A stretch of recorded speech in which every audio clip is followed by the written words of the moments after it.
বিজ্ঞান মুসলিমদের সম্পদ।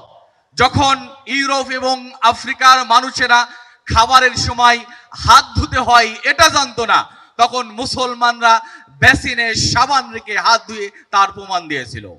বিজ্ঞানের, আধুনিক বিজ্ঞানের মূল ভিত্তিটা, মূল ফাউন্ডেশনটা মুসলমানদের কাছ থেকে নেওয়া, মুসলমানদের আবিষ্কারের মধ্য দিয়েই আধুনিক বিজ্ঞানের প্রবর্তন ঘটেছে। আমাদের দেশে যারা বিজ্ঞান মনস্ক মানুষ আছে তাদের স্বপ্ন হলো তারা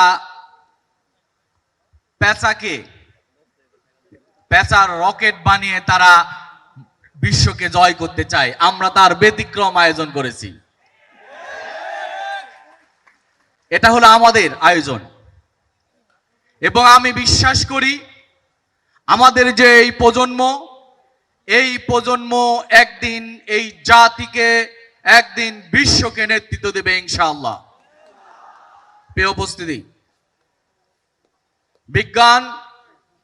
বিজ্ঞানের কথা আল্লাহ কুরআনে স্পষ্ট করেছেন, যেটা আমরা জানি, ইয়াসিন ওয়াল কুরআনিল হাকিম।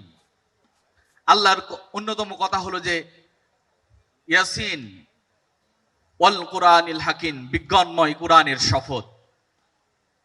কাজেই বিজ্ঞানের সূচনা, বিজ্ঞানের কোথায় আছে তার ঘোষণা, এটা কুরআন স্পষ্ট করেছে, কুরআনে এই কথাটা আসছে। এবং আমি যদি বলি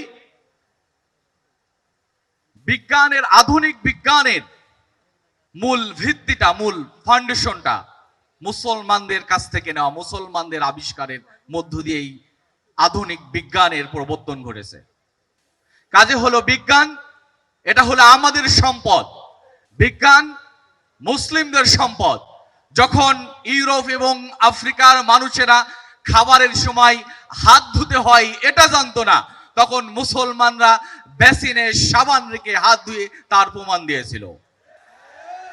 কাজে হলো এটা আমাদের অর্জন।